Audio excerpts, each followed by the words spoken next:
a lot of times we're so focused on the end result that we forget what we're doing throughout the whole process. If we work more on going through the process and sticking to our systems, the end product will be successful and you'll hit the numbers. You may perform better than you thought because rather than being so result driven, you're focused on the process and what makes each day successful. What's up, everyone? How's it going? You would think so. I was just away last week, and you would think that after being away for 7-8 days that I would have a lot more energy, but I don't. I'm tired. Um, Selby is 11 today. Tilly is 8, and while vacations were difficult with them as toddlers and younger girls, they just have so much damn energy right now that I need a vacation from vacation. They're just nonstop. They wake up. What are we doing now? What are we doing now? We're in the middle of doing something and they're like, what are we doing after this? And I want to be like, it's vacation. I don't want to do anything. Um, to the extent that it was our last day of being there, and Rachel and I ran them around all morning. We just busy nonstop, and we get home. Rachel and I finally sit down, and Selby's like, "Can we go ride bikes?" And I was like, "I'm sitting down right now. I'm so exhausted. You girls had me so tired." And then I got to feeling guilty and loaded up the bicycles and went and rode the rail trail. So we were on Cape Cod for a week. I got to visit my buddy Sean Bennett from SB Sean Bennett Custom Building, and then he actually set up a little charter fishing trip where Matt Kennedy came out with us. If you guys are familiar with him, he is Technical Stairhead on Instagram. So I had never met Matt in person, but I've been speaking with him for years. And Sean works with him a bunch. They both grew up on the Cape.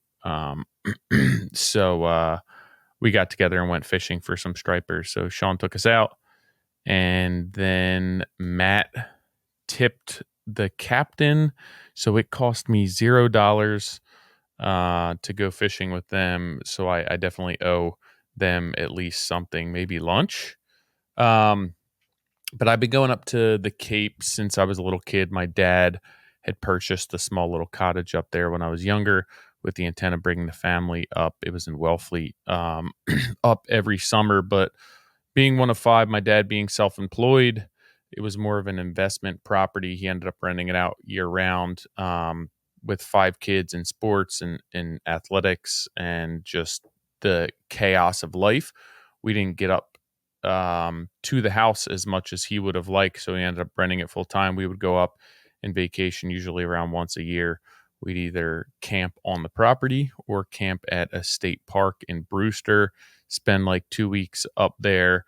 So I've been going up to the Cape ever since I was little, maybe 3 years old or so. And then my parents split up when I was around 16. So I went up for a couple years with my dad, and then my dad got remarried. My mom got remarried, and they stopped going up. But I continued to go up with Rachel when we met when I was 21, and we've gone up every year except for the one year that COVID was pretty bad. We skipped that year, which I guess was 2020. But Rachel and I have been up at this point 16 out of 17 years. So it's a nice, we don't do, I mean, we run around with the girls, we ride bicycles, we go to some seashores, we go to the ponds. We have a lot of stuff up there that's not super touristy.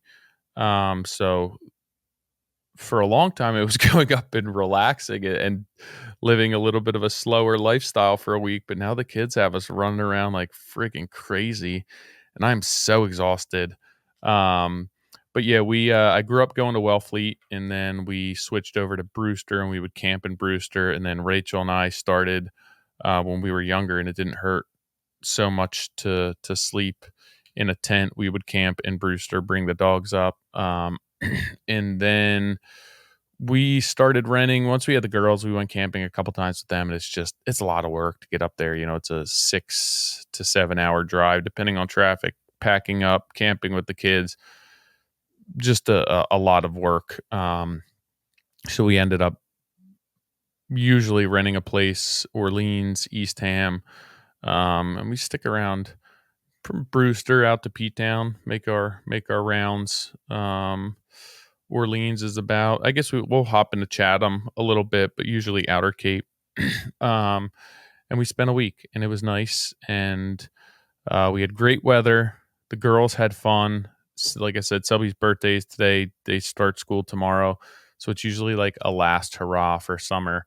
The Cape ends up dying off this time of year, like even leading up to Labor Day. It's not quite as hectic and as busy, and then it's like a ghost town immediately after Labor Day. So Rachel and I always went up in September because we went to Drexel and it was on quarter system. So our break was like second, third week in September. So we always went up then, and it was our absolute favorite. But the kids being in school, we got to get them home, got to get them in school. They've ruined a lot of things. They're ruining vacation. But it's really nice up there this time of year. It begins to cool down. The crowds are gone. There's a lot still open. But we'd lay pretty low up there. We're not doing too much. Pretty modest vacation, but it was great to see Sean. It was great to meet Matt in person. The girls have been hanging out with Sean and his two daughters ever since they were born. So his oldest is starting kindergarten, I believe, today. So they're a little bit younger than our kids. And then his youngest, I think, is like 2.5 or so. But we've been meeting up with him and his family a couple times while we're up on the Cape for the past 5 or so years, even before he had kids. So probably 6, 7 years. So it was good to see him, his wife, and we enjoyed it. It was a nice vacation. We got home yesterday, and then I think we got home a little after 4, and then we had Tilly at softball practice by 5:30. I had a dirt bike meeting that I took Selby to at 7:30, and right back to it, to the grind. My dad always used to say, party's over, back to school, vacation's over, back to the grind. But reentry was a little bit easier this time just because of how I've set myself up with work, life, business, mindset, mental health, physical health. Although it's stressful being back, I feel like I have a million things going on. It's not weighing on me as heavily as it always has. That being said, Nick and I have been working behind the scenes on a ton of stuff podcast related, looking to put out some pretty exciting content coming out here shortly. We're still working on it. We've been working on it for months. It's been a ton of work. Even we were working on it this morning, and he's messaging me on the back end like, this is so much work, and I agree with him. But I'm hoping, and I am positive and hopeful that it's going to be. I'm confident that it's going to be very helpful for all of you. So if you have not seen that we have posted labor burden calculator and a pre-construction agreement on our website, hop on the website, moderncraftsman.co. The extras tab, you can download them for free. That's going to get you going on everything that we're looking to roll out and kind of start that process for you. So we're going to build off of that. There's going to be a lot more to come, but if you want to get going on this journey with us, that's a way to start. Get on our email list, sign up for that. We're not going to be dumping it. Initially, we do try and get that communication out there and get in touch with you. So you're going to get hammered with a couple of emails right in a row, just about who we are, what we're doing, setting you up for what's to come, and then it's going to be weekly, just letting you know what's going on with the podcast, who we recorded with, what conversations are coming up, what type of content we're looking to drop, what courses we're looking to put out, just news, keeping you in the loop. So please, if you've enjoyed this podcast, if you find any sort of benefit or value from it, It's a way to pay us back. Hop on the website, download those forms, sign up for the email link. If we send out surveys, help us out, fill them out. They're helping us understand what our customer base needs from us, what our listeners need from us, how we can help them, and how we can shape and best spend our time. Shape what we're doing and spend our time efficiently, because time seems to be tough to make these days. Um, but yeah, so last night I had a dirt bike meeting. I was speaking to a couple people beforehand, one of which was Morgan from Construction to Style. We have an event with them coming up, Contractor Coalition. Last chance to sign up for that. That is September 27th through the 30th up in Boston. Closing in on our numbers there. I know that we have a link for $1,000 off that trip. So if you want to get in on that, tickets and spots are very limited, and we're closing in on this event at this point. I know the hotel block has been closed off for getting a hotel room, so that's why we are offering the discounted rate. If you DM myself or DM Nick and you want to go to this event, we'll get you $1,000 off the event. But I was speaking to her about vacation. They were taking a vacation at the same time, her and her family, Jamie and their kids. And I was like, yeah, I'm going to the Cape. I'm actually racing the weekend before, so I ended up racing an enduro about an hour and 20 minutes away, in South Jersey, Millville-ish area. I guess the Sunday we left on Monday, so I did it on Sunday.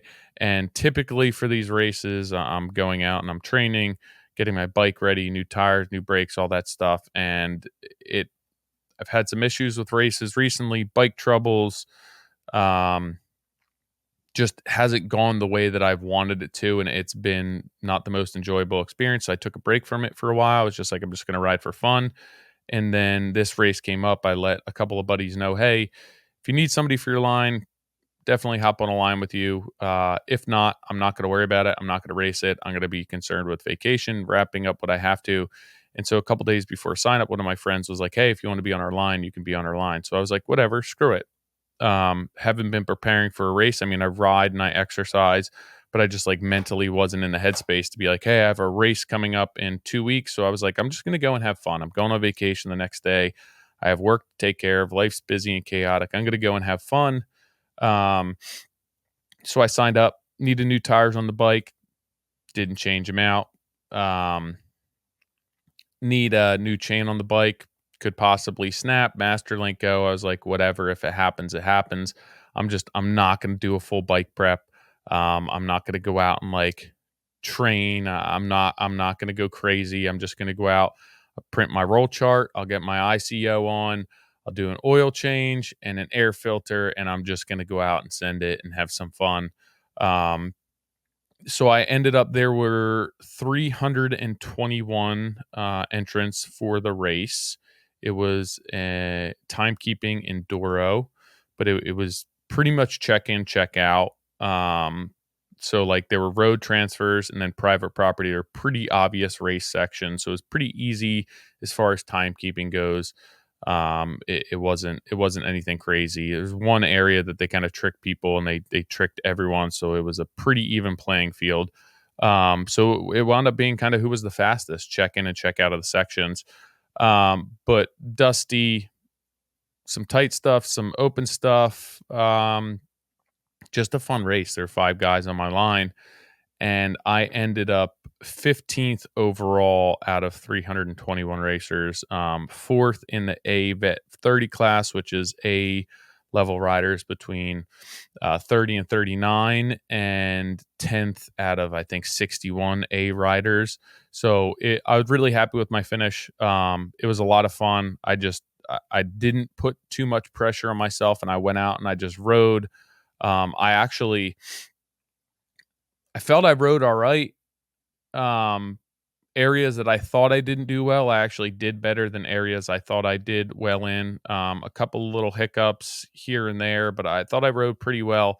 But my results were better than what I anticipated. I was looking for a top 25. I thought that would have been really cool.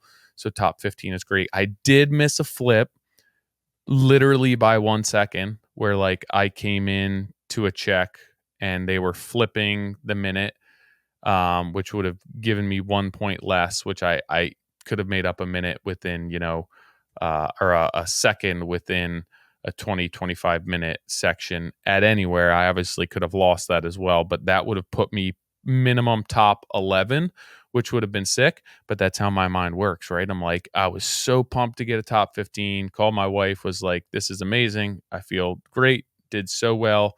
A lot of fast guys racing. And then like pretty shortly thereafter, I'm looking at my numbers, what my tests look like, where I stacked up, and I'm like, damn, I could have been minimum top 11. And so like the enjoyment of top 15 lasted like a day. And my wife's like, can't you just be happy with how you did? And I was like, no, I am. Um, Really great finish, especially considering my experience, how long I've been doing this. A lot of the guys who are up there and competing in all levels of this, but especially that top, 25, 35 racers have been riding and racing competitively their entire lives. So the fact that I'm there with them competing is definitely a testament to hard work and dedication and trying to ride once a week and just working on getting better, stronger, and paying attention when I ride. So, yeah, that was exciting for me. Best finish in an enduro in my handful of enduros I've done. Um, it was a fun course. It was like the takeaway for me is oftentimes I put so much pressure on myself to perform, and then it may not be necessary, right? I went into this with a more relaxed mindset. I tried to get in a mental state where it was like, don't concentrate and focus on the results. Like if I sit there and I think, hey, I want to get a top 25, I want to get a top 20, whatever it may be, that makes me anxious. And then I feel like I need to perform. Or if I make a mistake on the trail, then I get all worked up, and then I'll make 2, 3 more mistakes after that because I'm not remaining calm. I'm overcompensating, trying to make up time instead of just focusing on breathing, looking ahead, being smooth, and reducing the amount of mistakes. So I went into this, with a more relaxed mindset, and it really paid off. I didn't go into. I did really well in the first test. I think I was eighth, fastest time out of everyone. So like I went in and I started the race really good. I was nice and calm. I was riding confidently. I was riding smoothly, and it definitely paid off. So the takeaway for me is not to put that much pressure on myself, focusing on the results or the end number or each test as much as, hey, just focus on riding, focus on the fundamentals, focus on the technique, breathing, looking ahead, remaining smooth, and then if you're focusing on those things, for me, everything will come together at the end. I probably could have done a little bit of extra bike prep.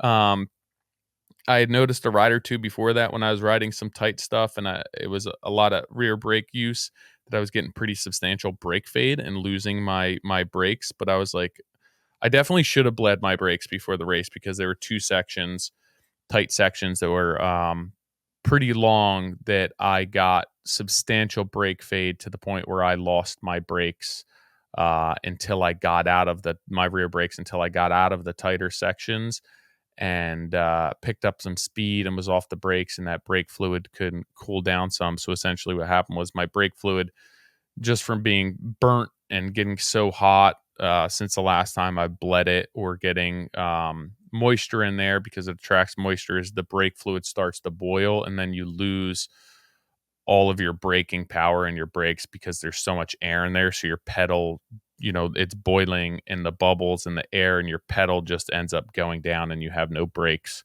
Um, so I definitely should have bled my rear brakes. That probably cost me, in section and test 2 and in test 6, um, in the tighter areas. And then also, like, we don't ride on road a lot, so there were road transfer sections, and I didn't realize that my wheel was so bent. I've had the same bike 3 models worth. I've never had issues with spokes loosening. I I check them every now and then, but like they've never loosened. So I checked them when I got the bike and I put probably 35 hours on them and I never checked them again. And I get on the road and my tire is just all over the place, bouncing around. And we stop before we check into our section. So we got like ahead of time and I pull over and I'm like, I feel like my wheel is really bent. And they're like, your wheel is extremely bent. So I put my bike on the kickstand, I kick it into second gear, and I let the clutch out.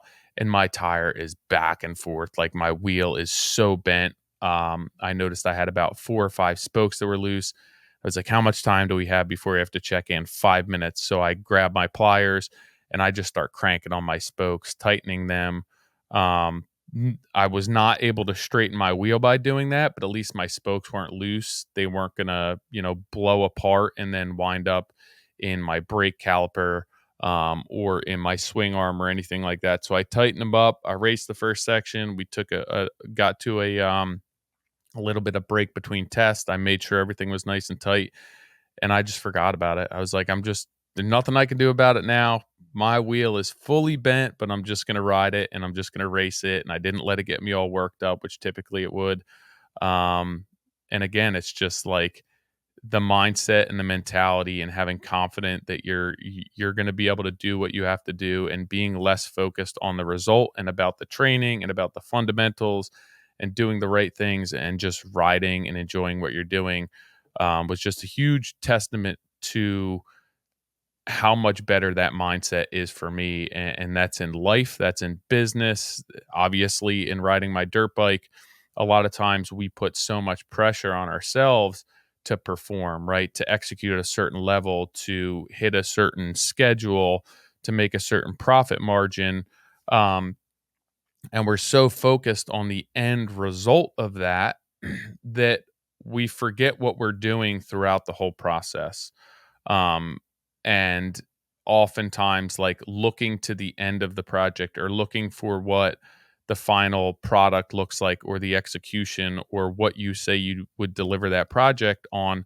You're so focused on that you're forgetting to properly align the puzzle pieces in order to get there successfully. So the whole project runs over budget. You're late. You're over executing details. You're making mistakes.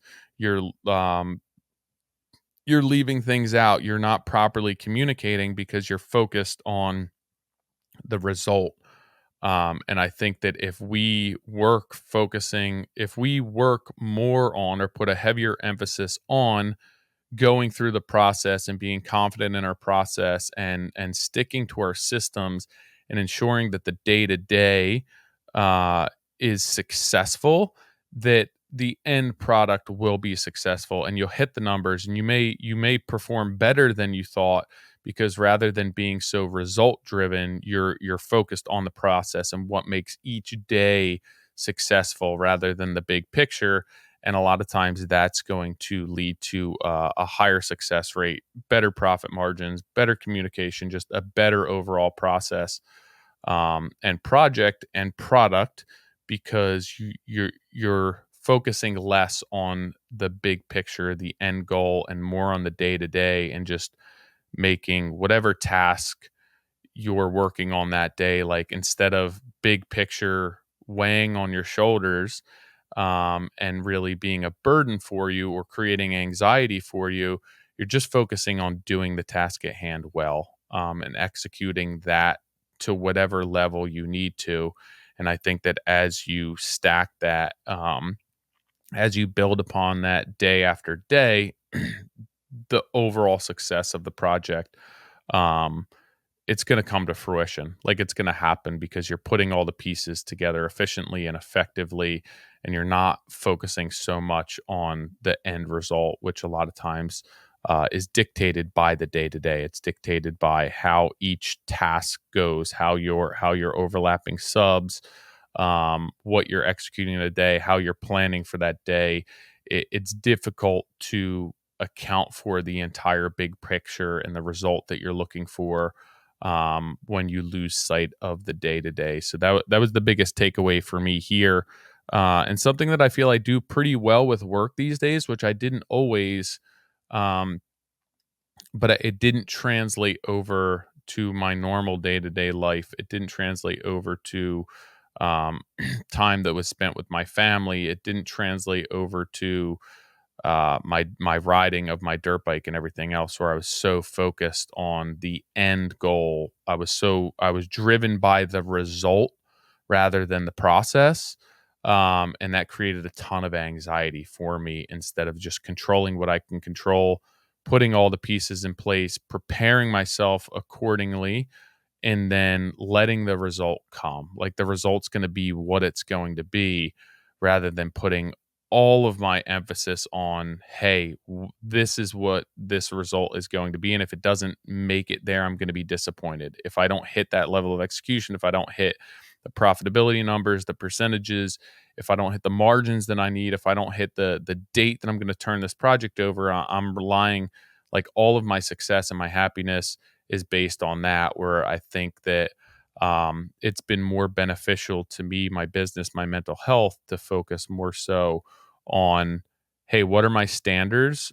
What needs to happen today? What needs to happen this week? How is this task going to be successful? And how am I going to set the next task up to be successful following that? And I think that as you build that foundation and you build upon that, a lot of times the overall success of the project, it just comes, because you're setting yourself up for that, and you're not focusing so heavily on, hey, I need to hit these goals and these margins, or else this project is unsuccessful. It's a lot of pressure, and it's a really lofty goal that's hard to break down and distill and simplify into these, like, smaller, quantifiable, measurable, deliverable goals that are necessary, and those milestones are critical for morale, and for the success of a project and a schedule.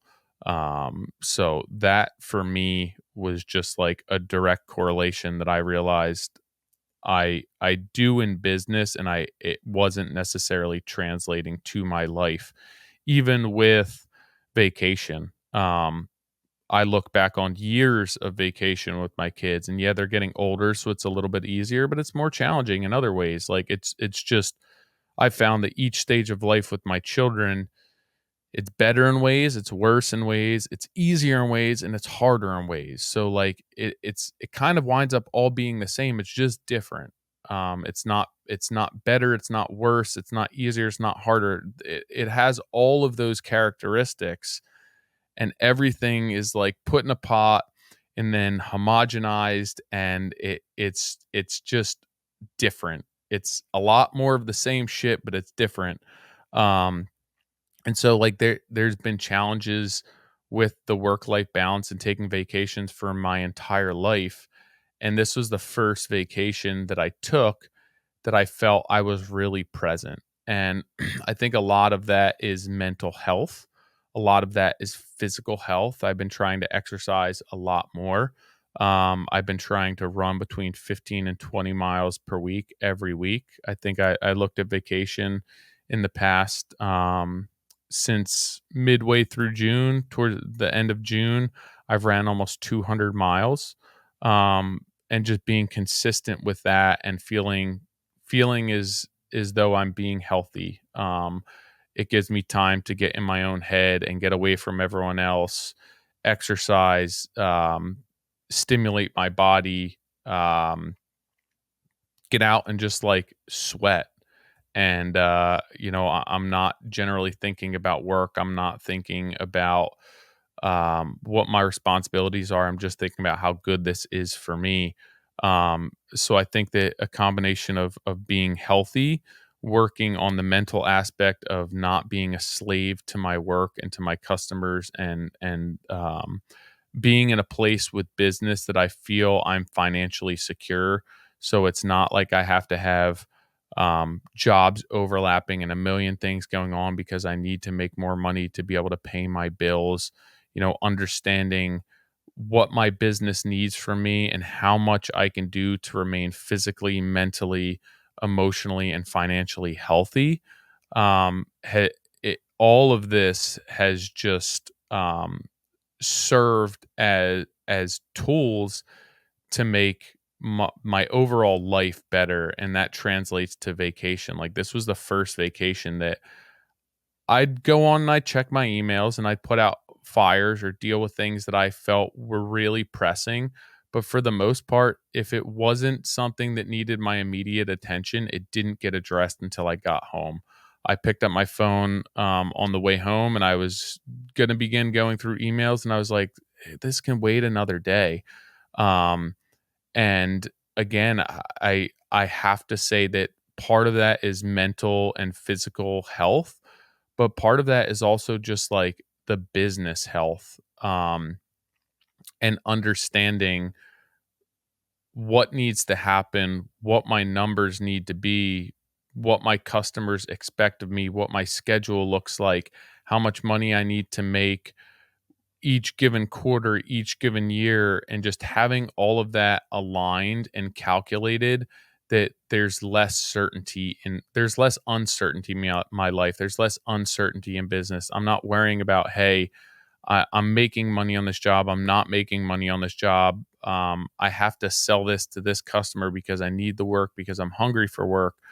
I put a lot of things into place that have made my very small, very lean, very efficient business successful for me, and what works for me, and just understanding who I am and what I need and what my business looks like and what my market looks like and what I'm able to sell and how much I'm able to produce in a year to meet the margins and the numbers that I need. And since doing that and working on the mental aspect of life and the physical health aspect of life and working towards my goals, and just creating these like very linear, transparent deliverables where it doesn't feel as though I'm underwater and just basically struggling to keep my head above water and just breathe. It's more of a calculated approach, right? Where again, I'm not necessarily focusing on this end goal that's so far out of my reach. I'm focusing on the day to day. What are the pieces of the puzzle that need to be put in place today or this week? And when I do that, it's far less overwhelming. And then if I've laid that out properly and I've measured all of that properly, and I remain consistent with that, the end goal will be what it is, and that's going to come, and that's going to be a good thing as long as I maintain the day to day. And it's far less overwhelming. But it probably took me. I've been in business 14 years now. So this is the first vacation that I feel I've taken in my life that I've gone away and I left a job open, like it wasn't fully closed out. And that there's things that are on the burner, literally on the burner, that I just put on pause, and I walked away from them from the week. And I'm confident and I understand myself, and my customers understand who I am and my communication and what they can expect from me enough that I don't have to worry about being a slave to that for 6, 7, 8 days, whatever it may be. I can put all that stuff on pause and I can walk away from it. And I know that, I budgeted my year accordingly, and that I budgeted enough money that it's all going to work out. And I'm confident of that. And I think that once I can do that, once I can gain the control, and once I can be less focused on the results, and I can be more focused on, the day to day, and the deliverables and the goals and the small milestones that I have to put in place to be successful. It's just my lifestyle is way more manageable. There's far less anxiety. There's less gray area. There's less uncertainty. There's more control, which for me and my personality is great. That's what I need. I need to know that I'm in control of my projects, that I'm in control of my finances, my life, my health, all of those things. So I balance that with how much control I can actually have, what's realistic, what I can and can't control. And then I just work on that on a daily basis. And it's not a perfect science, and things still, fall off the rails every now and then. But I've positioned myself in my business and my mental and emotional well being that I can handle a lot of those hiccups much better than I ever have, which is it's really nice. And for anybody who's in the thick of it right now, and you struggle to find that work life balance, or you struggle to be present while you're away on vacation, or just take a vacation, either financially or emotionally. There were years where I went on vacation and we could afford it financially, but I couldn't afford it mentally and emotionally. And I was fully detached and just not engaged and not present throughout the entire vacation. And then I would look back on it and I would feel so guilty as my kids went back to school. And I worked all summer to be able to take them away, and my wife to get away from work. And then I was so concerned with everything else that I didn't enjoy it and I wasn't present. And it's not a memory that I was super fond of, because I was anxious the whole time. And I felt as though there were things I needed to be taken care of. So if you're in the thick of it, understand that there's things that you can put into place. There's a mindset and a mentality that can shift. And there's focus that can be placed elsewhere that will free you of a lot of what you're feeling. For me, that comes in physical health, mental health, and also just ensuring that my business is healthy. And that doesn't mean that I'm I'm running a multi-million dollar business. It just means that I have a consistent income and I understand what that is, and I can shape my lifestyle around that. And I think that a lot of small business owners are probably looking for some certainty and some consistency, and less waves, less up and down, highs and lows, and just looking for a little bit more consistency in their life that they can plan and they can account for, and they don't have to feel nervous as if the bottom's going to drop out at any given point. So again, there's been a lot of things that I've learned over the years, and a lot of things that other people have taught me, and speaking to other people have given me a lot of insight, as far as what that looks like. It's funny, I have conversations every day with people, whether it be Nick, whether people we're working with on the podcast, other colleagues, my wife, where doing a lot of these consulting calls, there's so many similarities between myself and the clients and the contractors who are booking these consulting calls with me. And like the similarities are the same, but it's not necessarily the exact same situation, but it's very relatable. And a lot of the like the core of the problem, it's all stemming from a lot of the same things.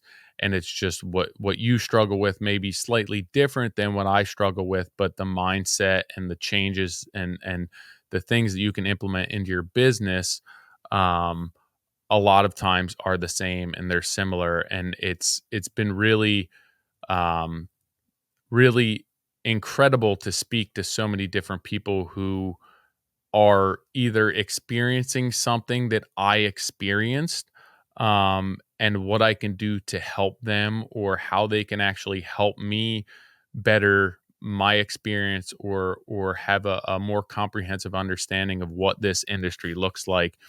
And a lot of times, like working with one client and what we work on with them can then be applied to so many other different people. So while this, me doing these consulting calls and putting that out there for people, it's obviously to help me support my business and my goals and what I'm doing, um while helping you guys. It's I've learned so much from all of you while doing this. So when I first started doing this, the idea was like, hey, how can I help these people? How can I teach them, or help them down a path to avoid mistakes that I have, or give them insight as to things that I've implemented into my lifestyle or my business, that have just been like game changers for me, and help them avoid doing that for 3, 4, 5, 6 years, that almost, put me th- things put me in the hospital twice, affected my marriage, affected the way that I like how I parented, my amount of free time, all of those things. Like the goal for me was to be able to provide some insight and hopefully, um, serve as like a conduit for getting you from where you were struggling to a more successful version of you or your business. But I didn't account for how much engaging with all of you listeners is helping shape me, who I am, what I'm doing, and how that's helping every other caller and every other person that's struggling with that. And like, I don't think that I was always as confident to suggest, hey, like, let's hop on a call, right? When somebody would reach out, like, do you think that it would be worth it? Do you think that you can speak to me about this? Would this be helpful? And when I first started, it was like, I think I can, like, I think I understand. And I think that we can put things in place to help move you forward, or I can shed some light on some struggles that you're having to help get you out of the hole that you've dug yourself into. And now it's like, doing this for a couple years now, I feel so much more confident in my ability to help people in a very efficient manner, because it's like I've learned so much from speaking to all these people. So now it's like, okay, I experienced these struggles, and now I've spoken to 75, 100 other people who have experienced similar struggles. And like, what have we done that's helped them? What did I do that helped me? What didn't help? What was a waste of time? What was a waste of money? And it's just really helped me feel as though um, this is really worth it for everyone. It's worth it for me to devote the time to it each and every week. It's worth it for my clients to sign up and commit the time and commit the financial investment of doing it. It's been super gratifying, super enlightening, and it's really instilled a lot of confidence in myself and my processes and what I'm doing, to see people putting these things into effect and using practices that I've been using, and not necessarily developed, but have been implementing and shaping and really like honing towards that small business mentality, and seeing people become successful for that with that, and that it's working over and over and it's working in different markets. um, it's been really cool. It's probably another reason why I feel that I'm in the position that I'm in, as far as less anxiety and more confident and feeling more gratified with the work that I'm doing, because I always um, I wanted to be able to do more than just swing a hammer.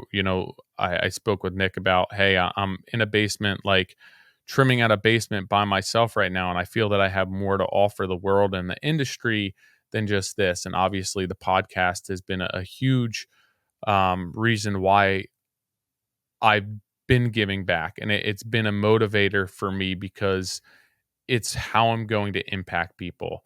Obviously, swinging a hammer, being like within the trades is huge. That's the commonality that we all share.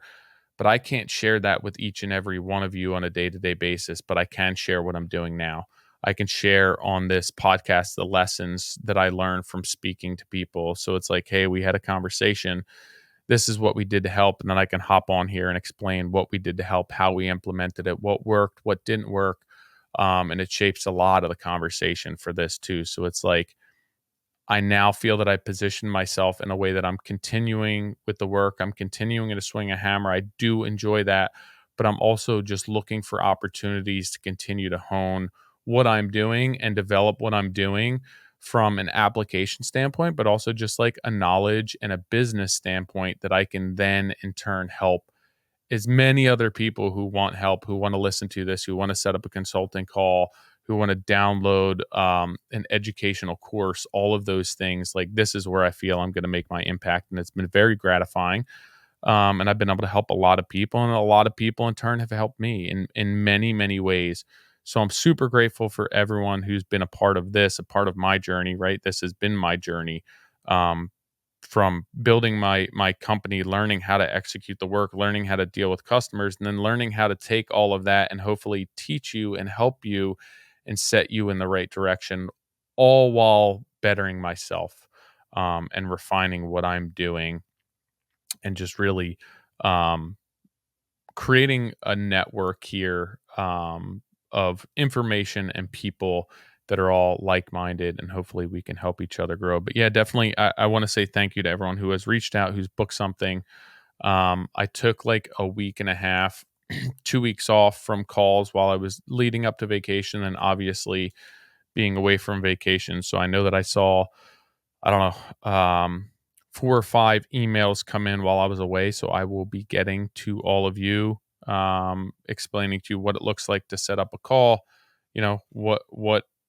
how I structure that, how we can help you if I think that I can help you. Um, so again, I'm carving out more time for this, but it's still, 1 or 2 days a week that I have some time to hop on calls. So it is first come, first serve. But it's really been quite enjoyable for me. And it's been really gratifying to be able to help and see the way that I've been able to change my business, my teaching style, my communication skills, and how that's impacted all of you and your lives and how much better they are and what you're doing for yourself and your family and just creating a lifestyle and a business that suits your needs, not necessarily your customers' needs. So that's going to wrap it up this week. Again, check out Contractor Coalition Summit. Really getting down to the wire to sign up. If you want $1,000 off, reach out to me. Hop on the website, download the free labor burden calculator and the pre-construction agreement. And also, if you want to book a consulting call, shoot me an email, tyler@trghomeconcepts.com. If it's something that you're curious about, where you're like, I wonder if this would be helpful, shoot me an email, ask me. I'll give you an honest opinion. If I don't think that I can help you or I think it's a waste of your time and money, I'll let you know. My time's limited. I can't get to every single person immediately. So shoot me an email. We'll see if we can figure something out schedule wise and if it fits the bill for you and myself. But as always, thanks for sticking around. I know it's been a couple of weeks since I've been consistent on here, but it's just been chaotic trying to get away for vacation so that I can actually shut it off and enjoy my time. So I put in a little bit of extra work and just prioritized and compartmentalized what I needed to do in order to get away. But I'm back now.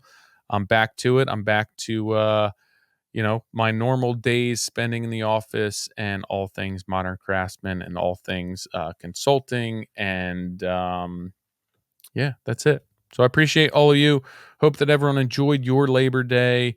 If you have any questions, shoot me an email, tyler@trghomeconcepts.com. All right, guys and girls, thanks. I'll catch you next week.